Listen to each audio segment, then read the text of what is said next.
Yes. Hello, Rebecca. Hi. It's your first time. Welcome. So I will mute you and we shall begin. Okay. Okay, I think everybody's muted.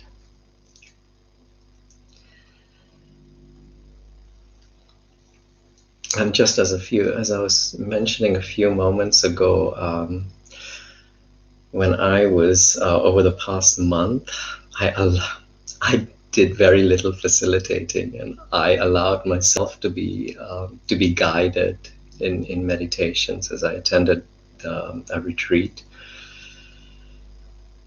And sometimes it mattered very little what was being said.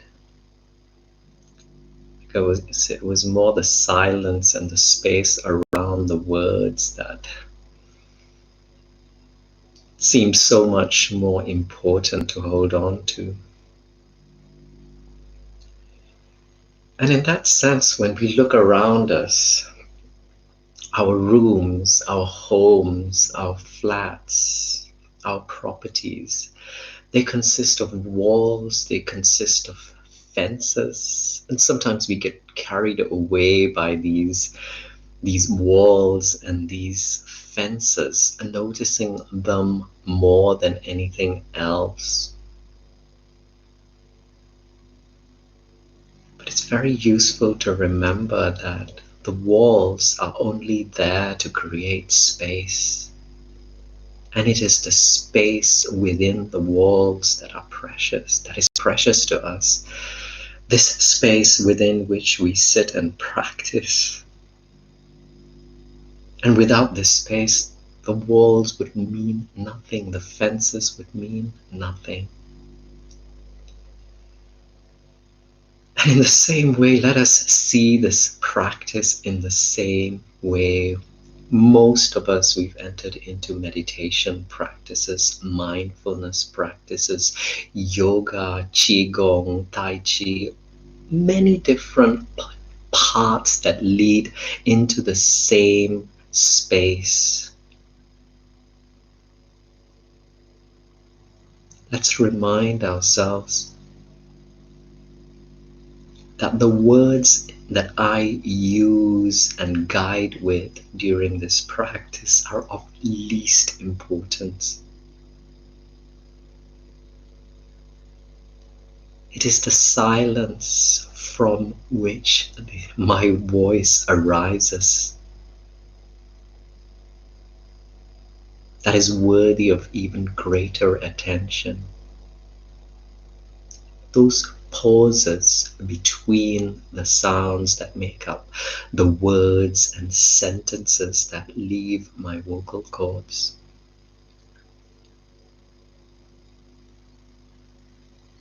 In fact, let's notice that silence and recognize how precious that silence is, simply because if not for that silence, no voice would be audible. None of the bells would be audible.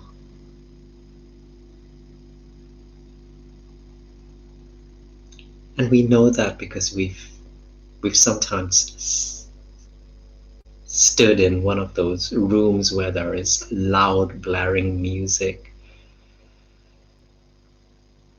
next to the jet engine of an aeroplane, where you can hear almost nothing other than the loudness of that sound.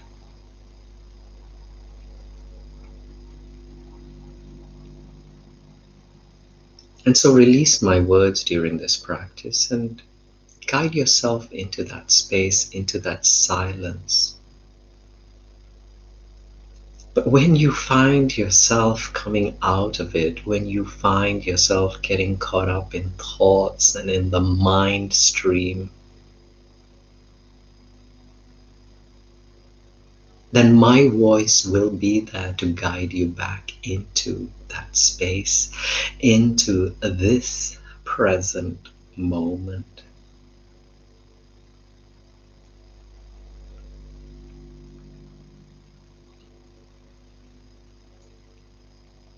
And as always, we begin by relaxing our bodies, finding that right posture. And I'll just say a little bit about postures before we move on. First of all, as soon as I say right posture, can you notice how you begin to think cross-legged? You think about the yogis, you think about meditation postures, many of those postures which are often associated with a practice such as this. Now release all of this, because the actual posture that we are seeking to find is one where we notice our bodies the least. That means there's no cause for discomfort. There's less cause for effort. There's no struggling. There's no strained knee joints or backs or spinal columns. I'm going to ring the bell, and then just give yourself permission, just listen to your body. And if this means lying down, then go ahead, lie down. There's no hurry putting cushions under your knees, putting cushions under your head. Just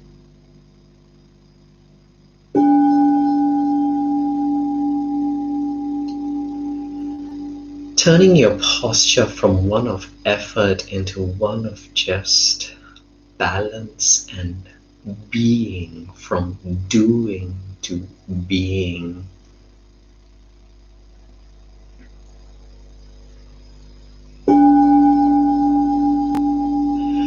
I know I said where you feel your body the least, and that's the starting point, because soon we will begin to explore and discover what it means like to be here physically. But for now, just releasing, relaxing, loosening the joints, the skin, the muscles. And if this means finding a completely new posture, as I just mentioned, please do so.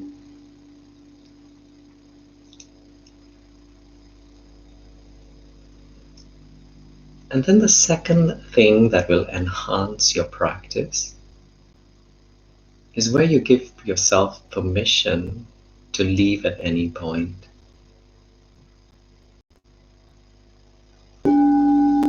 So we are all forced to do enough things in our day.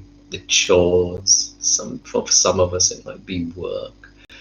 And this is one thing we do not want to force ourselves to do. We simply want to be. And if you get 5 minutes of just being, that can be so much more useful than 55 minutes of pushing and trying to do so.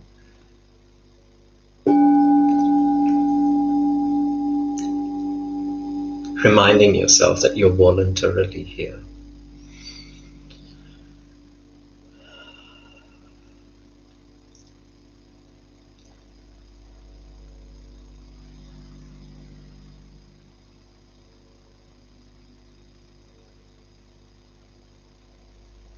Did you notice? I said you are voluntarily here.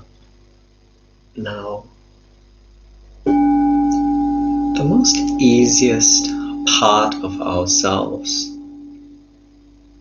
to explore, which is almost certainly here in this moment called the now, is our bodies.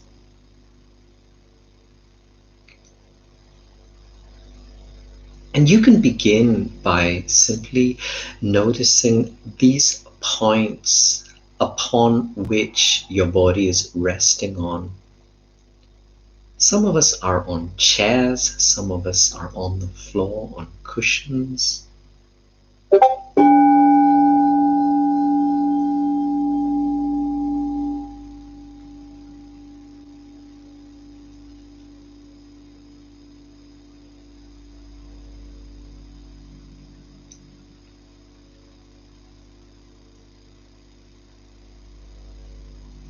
You can begin surrendering your body to the forces of gravity. Surrendering the skin that surrounds your head and your face. And it's a little bit easier to notice these areas of skin. Just letting go of your cheeks, letting go of your lips, your eyebrows and your eyelids.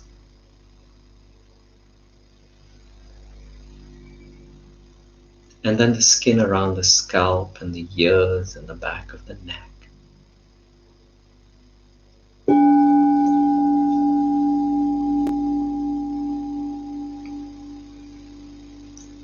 And soon you're releasing any tightness within your neck, your shoulders, your chest and your upper back, all of the mid-regions of your body and the stomach and the lower back.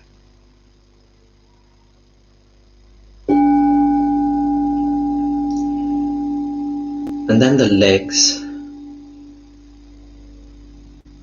until all you're focusing on would be those points of contact between body and surface underneath. And here you begin exploring the way in which these two surfaces, they touch each other, they mold to the shape of each other, how they support each other, how they balance each other.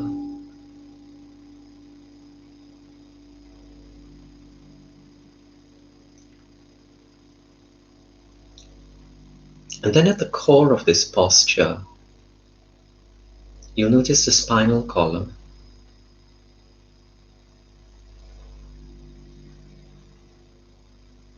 Now dig the tail end of the spinal column downwards and stretch the top end of the spinal column upward so that the arch becomes a little bit more vivid within your experience.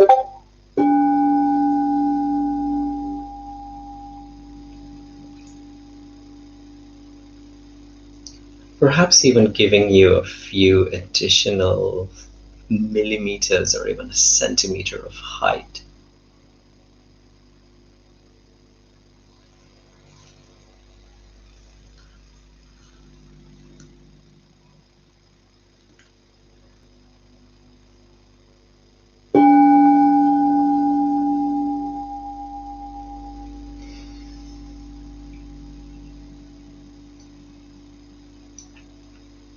And now, to a degree, you have established that your body has arrived onto this particular spot in this room, in this moment called the now. And if you're not still quite entirely sure because of how much you've been moving earlier on in your day, then explore noticing that the clothing that covers your body, noticing the way in which the clothing wraps itself around your chest and your arms, how flexible, how soft it is, how it bends around the elbows, how it falls.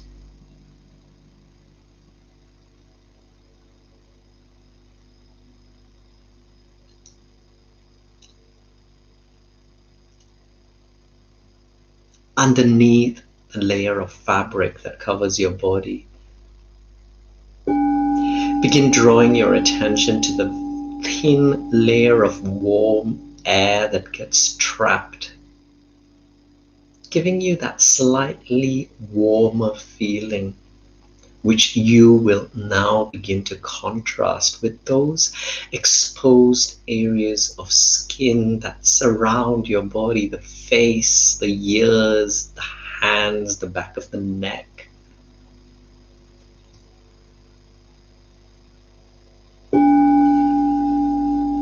Giving you a glimpse and indication of the temperature within this space that you call your room, your practicing space.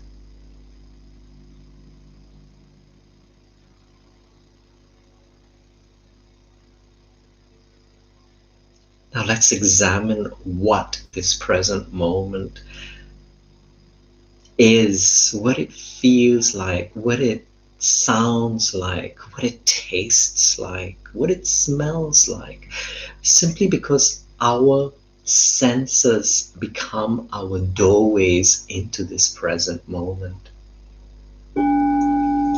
We've explored the sense of touch through our clothing, through the temperature of the air, through the surfaces underneath us.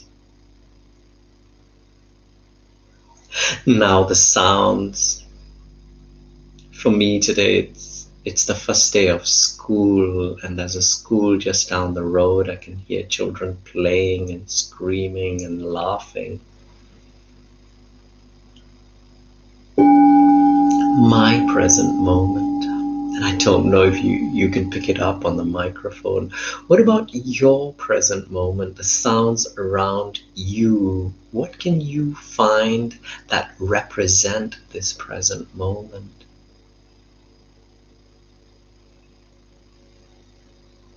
Is there an aftertaste within your mouth from something you may have consumed some moments ago?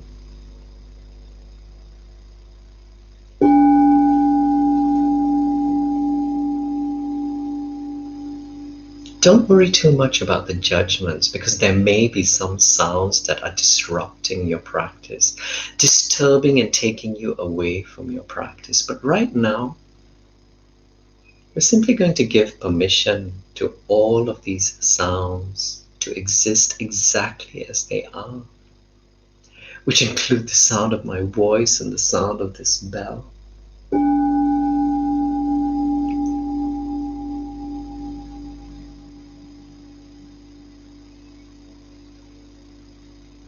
Because all we're trying to establish is that we're here.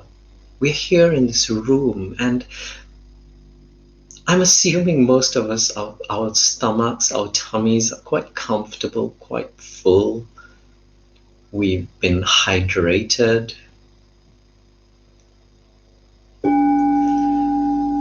We feel quite safe. We feel quite stable. We have quite a lot of control over this particular space that we have placed our bodies on or in.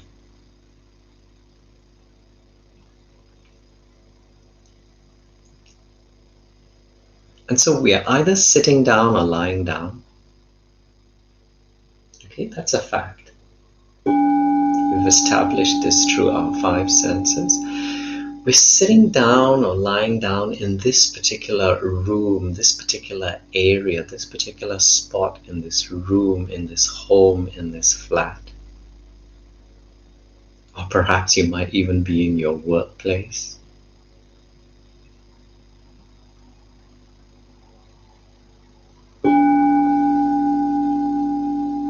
And breathing.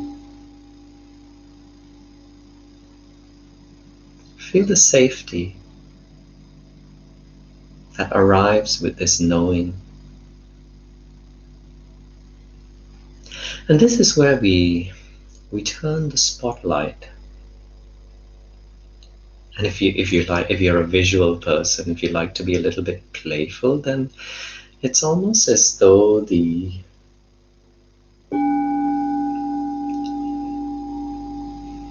were watching a play. And up until this moment, the play was centering itself on your physical presence. You as a member of of an audience seated in a large auditorium, a concert hall, if that's your preference. The lights are all on. You notice the other audience members chatting away, some with their ice creams, everything else.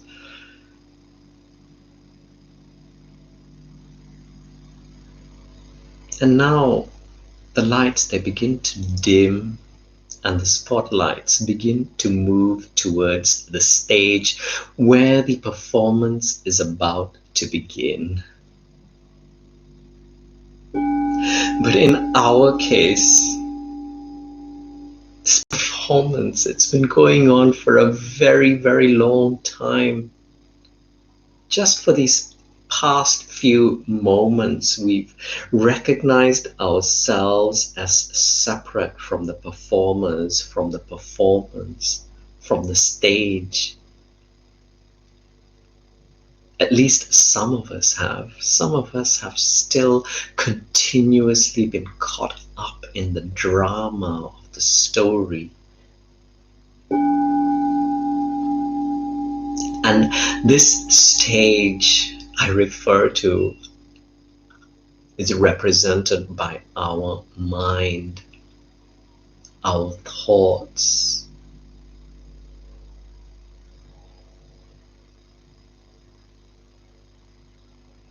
And I think most of us, we like one form of art or the other. For some of us, it's the theater. For some of us, it's the galleries. For some of us, it's the music. But in this case, let's focus on the cinema, theater, television. And that's the performance that we are observing on a screen or on a stage.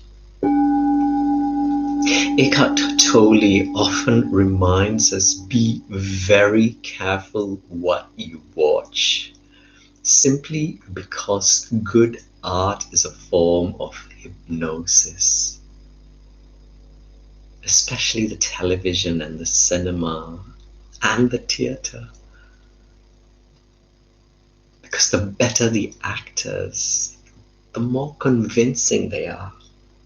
The more realistic the stories, maybe not even realistic, many of us like fantasy, but issues, emotions that we can relate to, we get pulled into the stories, hypnotized by the stories, according to Eckhart Tolle.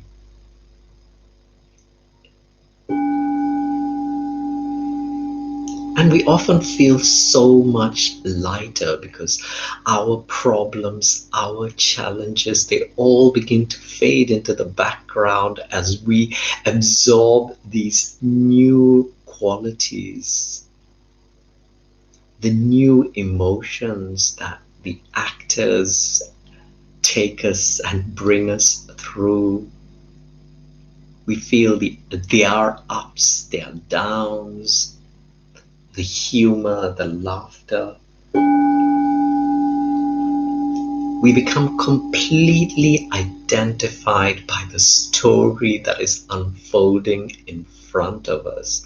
Sometimes even forgetting that we are members of the audience.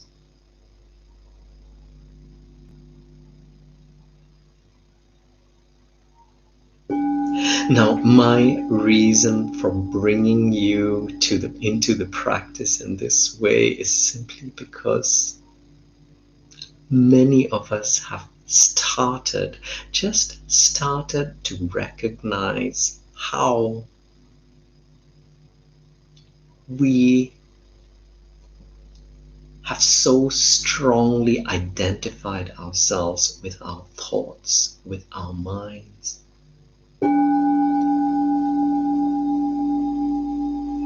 And as the spotlight shines on the mind, on the stage, on the screen, Notice how many of the characters, at least there is one character on the stage who bears a remarkable resemblance to you. He or she looks like you, sounds like you, acts like you.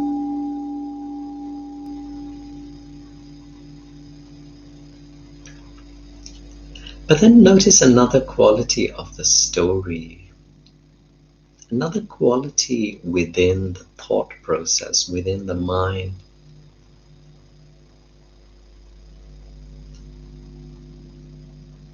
How it brings into your experience moments from the past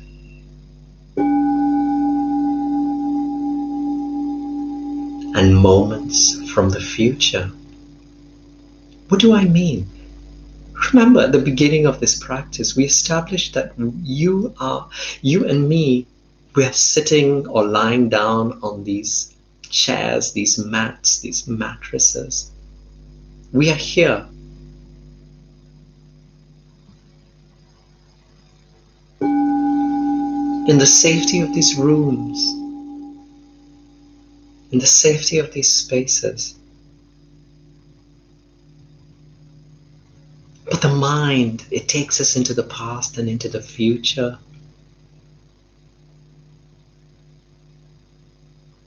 And if you've ever experienced pain, sadness, anger, frustration, depression, let us begin seeing these experiences, these emotions as indicators showing us the level to which we identify ourselves with the actors, with the mind. And so when you remember something that happened to you 30 years ago that was unpleasant, you're thinking about it from this present moment. And that brings us to the body, because the body is a very strange biological organism. The body is very trusting. It does not have the ability to distinguish between the past, that event from 20, 30 years ago, or even earlier this morning. The body does not have the ability to distinguish between that past event and the present moment. And so when we identify ourselves as the mind, the body begins experiencing all of the emotions, the concern, the worry, this could go wrong. And this might be particularly true if you've received an unexpected bill, something you wouldn't have dreamt of that suddenly arrived through your letterbox.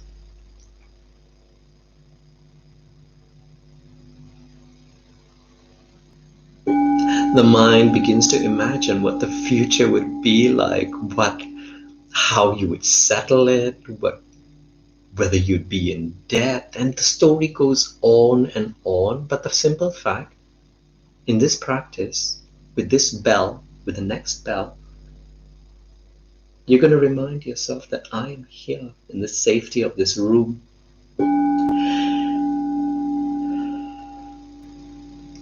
I'm sitting, I might be lying down, I'm breathing.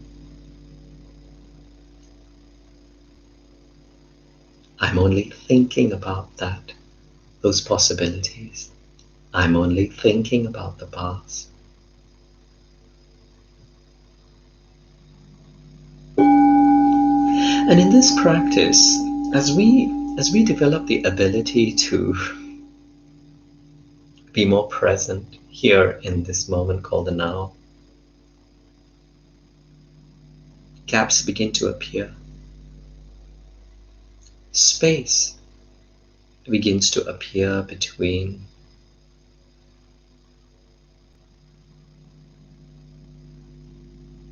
the witness, the presence which is always here in this moment called the now.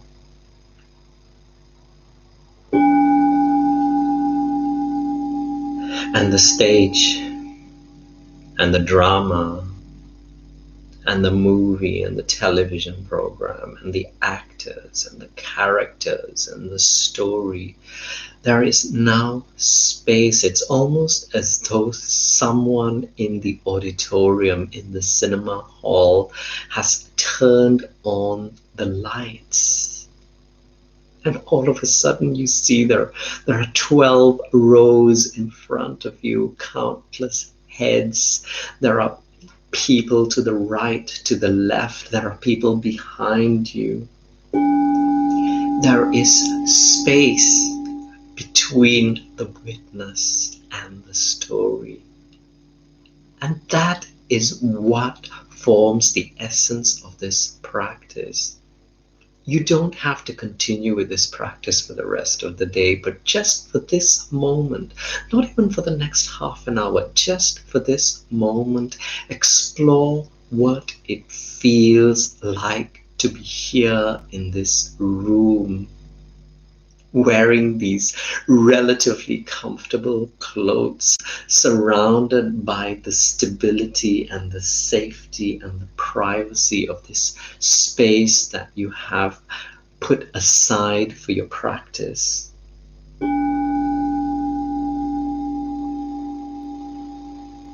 What does it feel like? What does it sound like?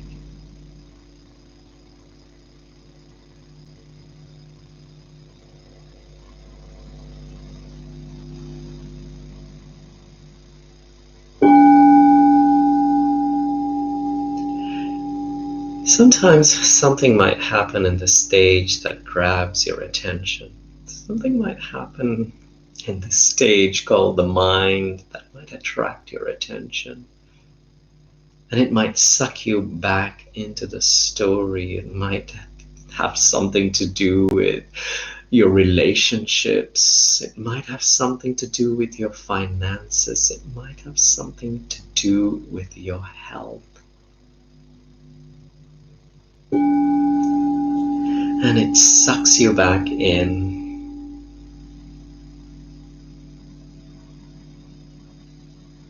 But we've started to enjoy being a member of the audience.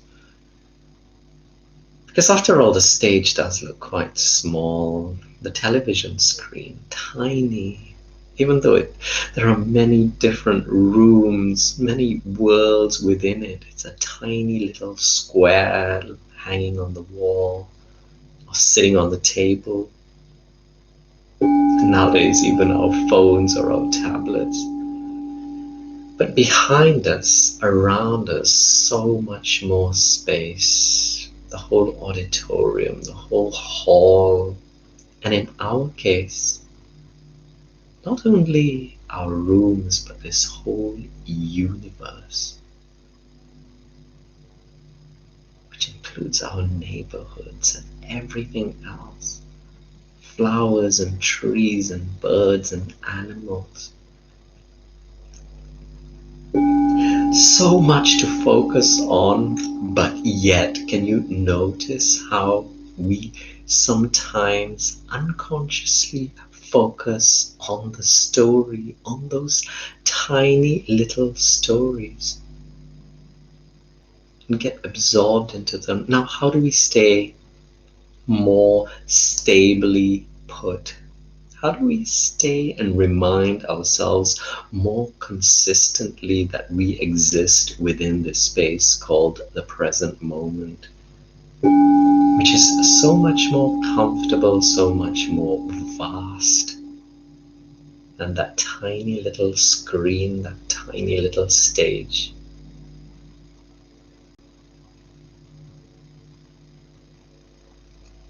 The secret to that is by recognizing our judgments about the story.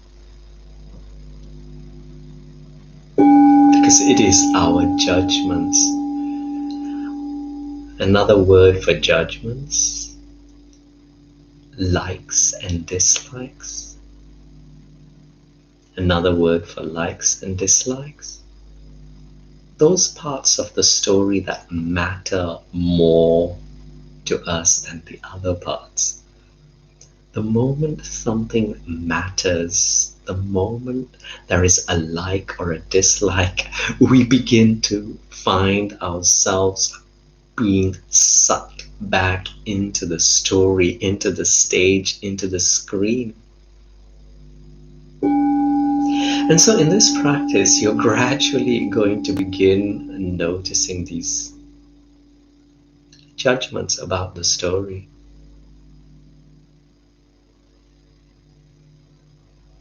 And then releasing them, letting them go.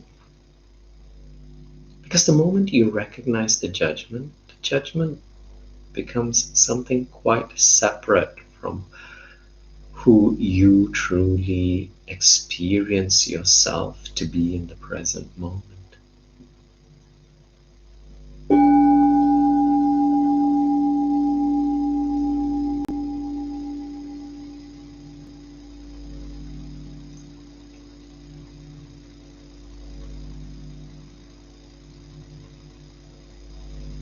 We release these judgments. But notice how some judgments are just not that easy to release. And then just notice ourselves entering back into the story.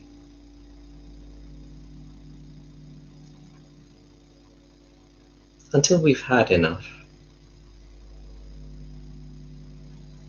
And then you will find yourself with the ringing of this bell arriving back into this space called the present moment.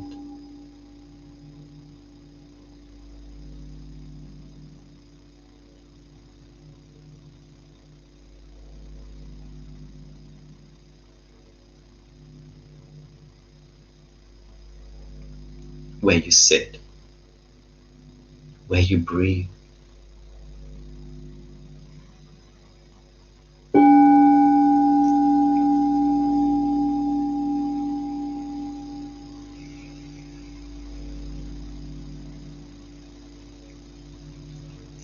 And then now we'd like to spend a little bit more, a few more moments here within the space called the present moment. And so the spotlight, it now shifts from the screen, from the stage, it shifts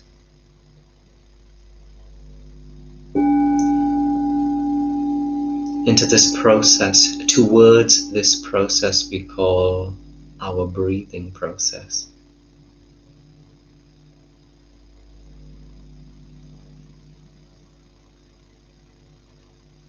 So bring your attention to the movement of air that flows from the world around you, from the space around you into your body.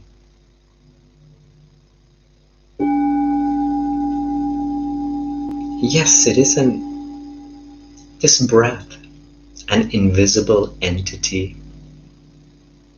But the beauty of it being invisible is that we can keep our eyes closed and simply begin experiencing it.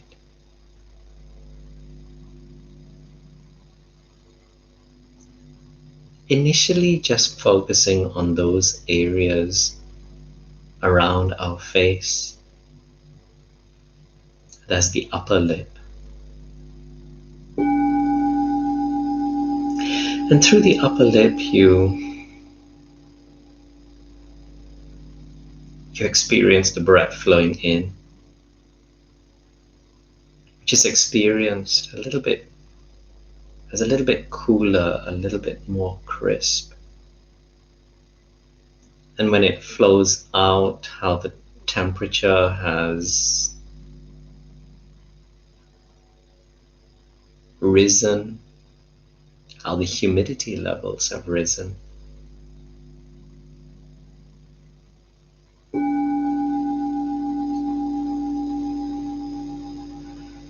And notice how as the spotlight moves inward,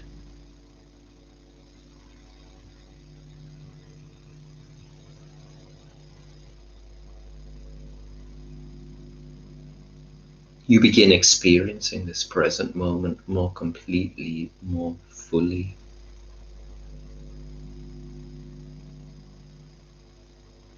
As the breath flows up the nasal passage, just focusing on the in-breath for a few moments, tracing the breath as it makes its way up the nasal passage.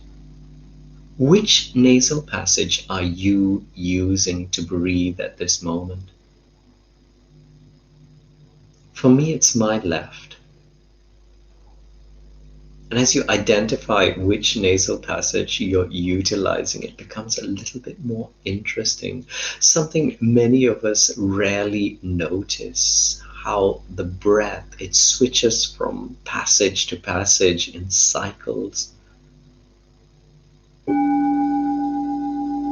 giving us fresh and new perspectives from moment to moment.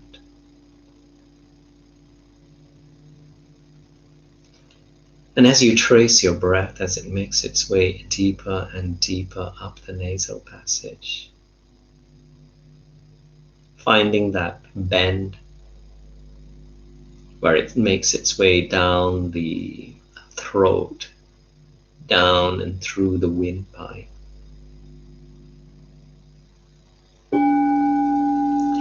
Continuing to trace its journey through the lungs which create a chain reaction with the rib cage, where the rib cage moves outward and upward, and the rib cage brushes against the chest muscles, and the chest muscles brush against the skin.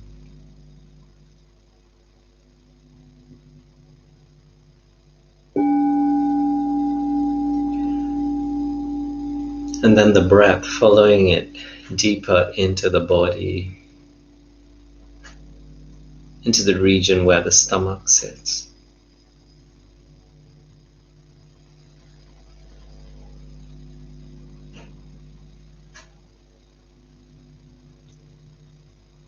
Watching the way in which the stomach wall rises and falls as you breathe in and then out.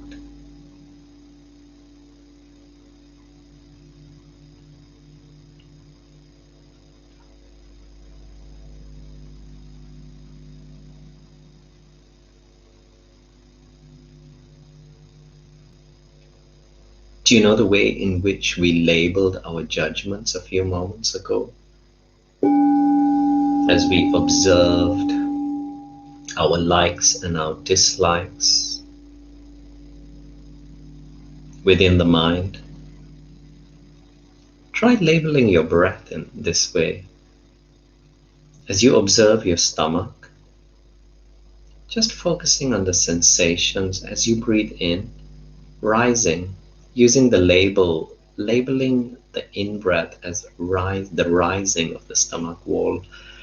Rising, rising, rising, and feel the stomach, the skin that surrounds the stomach stretching itself.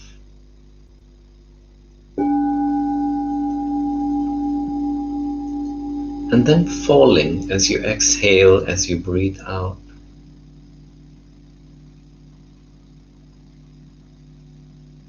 How simple it is. Rising, rising, rising. Falling, falling.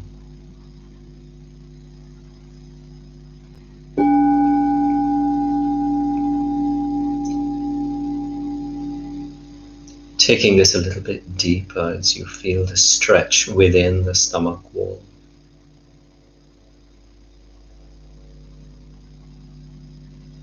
And the contracting as the fall begins to unfold.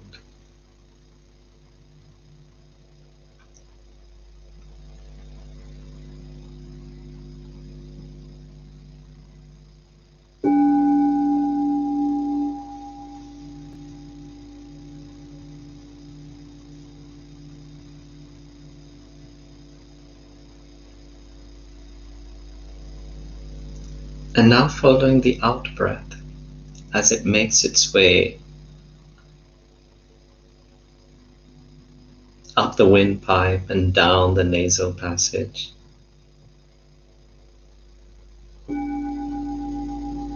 Experiencing its humidity levels, its warmth, as it moves through the rims, as it brushes against the upper lip.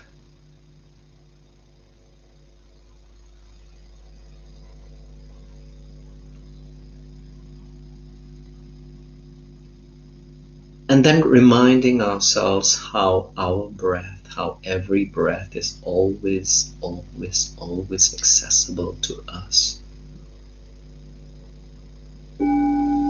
As this doorway that cements us within this space called the present moment.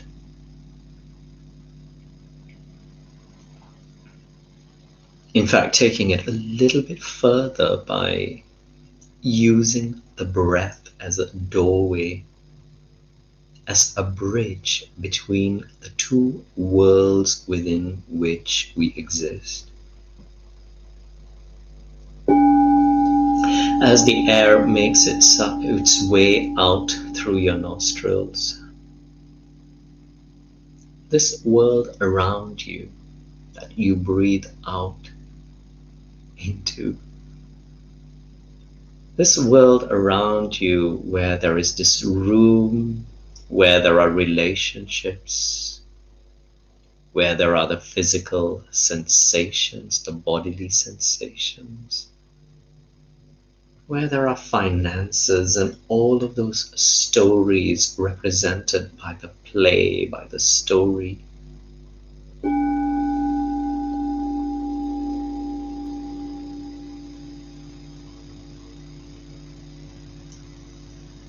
And now climbing back into the bridge called the breath, allowing it to transport us deeper and deeper and deeper into the body, into the silence, into the stillness that lies within.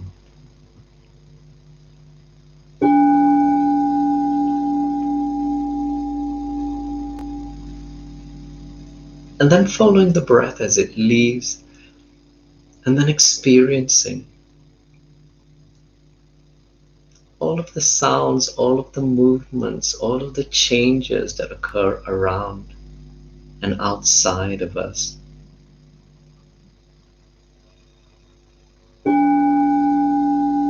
And then returning back into this space. But now, as you breathe out, seeing if you can bring a degree of the stillness and silence with you. Almost like an imprint, an experience. So that you now begin experiencing this world around you through different lens, through new lens, the lens of stillness.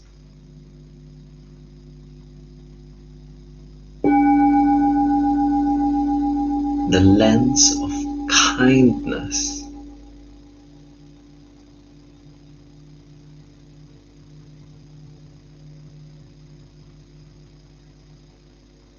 Why do I use the word kindness? Simply because in this world outside and around us, there is a high degree of identification with form, the different forms that make up your body, that make up the people around you, the animals, the birds, the buildings, the trees, the leaves, the flowers. There seems to be so many different people, things, objects. And when you breathe in, when you begin to tap into the stillness within, that essence, some teachers refer to it as life, the essence of life itself, that which keeps your heart beating and your blood flowing and your lungs breathing.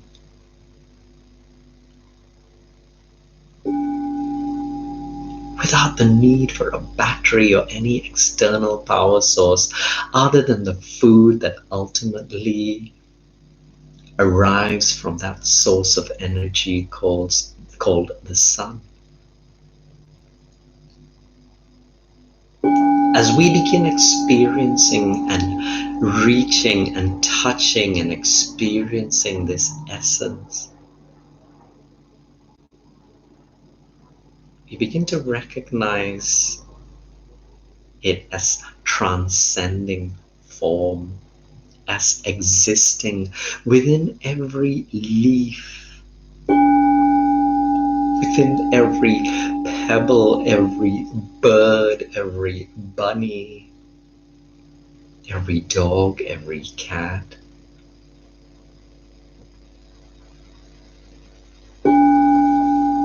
And every person, both known and unknown to us. And we begin developing the ability to look and experience beyond form.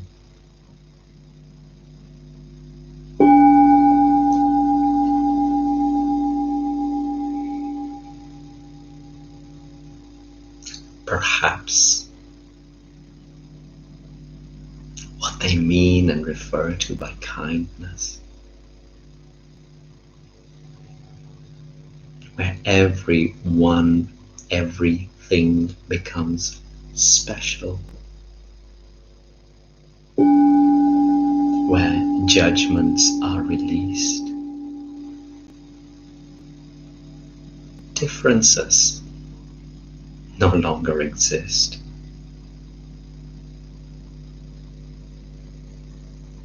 And as a result, we begin seeing ourselves as the important, unique, special beings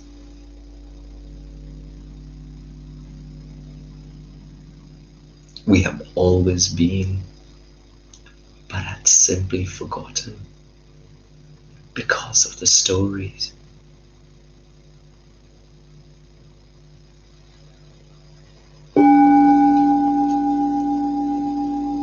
And as we breathe in, this time pausing, as we experience a glimpse of the stillness within, with its kindness and now wisdom.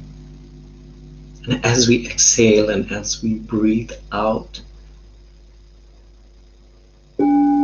experiencing the world around us through these lens of not only kindness but wisdom, understanding. That understanding that arrives from being present everywhere. Whether it's the childhood of our parents, those who have wronged us, recognizing how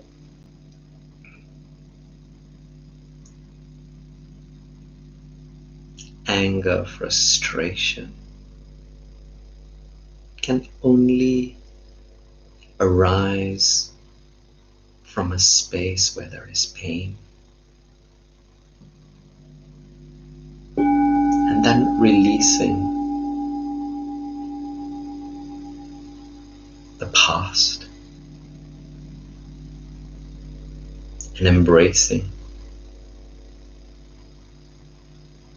this present moment as a new moment, as a new birth, as a new beginning.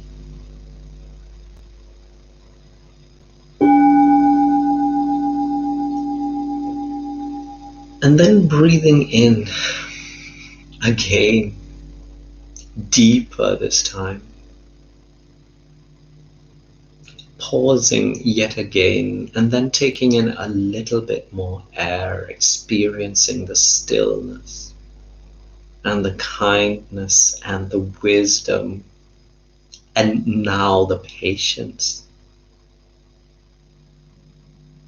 And then breathing out slowly and gently and kindly, but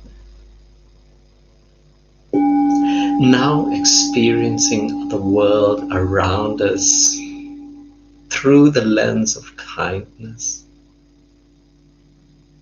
through the lens of wisdom,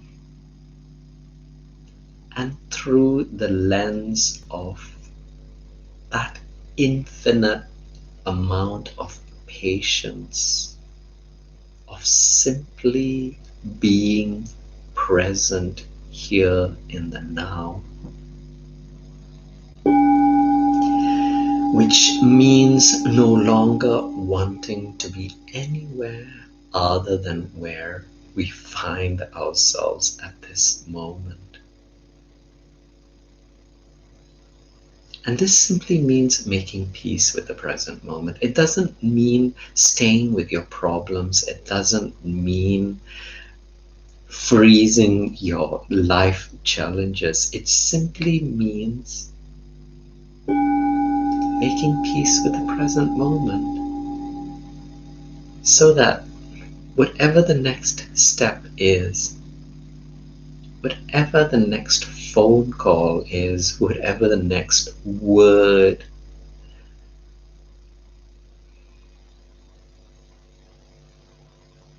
that unfolds is, it no longer comes from the story. It no longer comes from a space of fear, of frustration, of anger, of sadness, of depression, but it simply comes from the clarity of this space that we have experienced as kindness, as wisdom, and as understanding.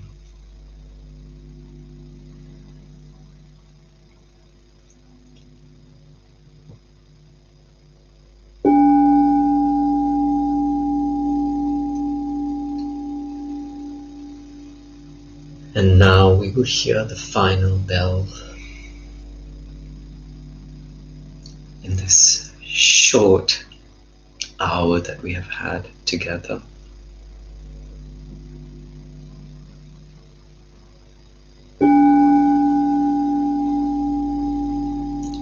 And then we hear the next bell, which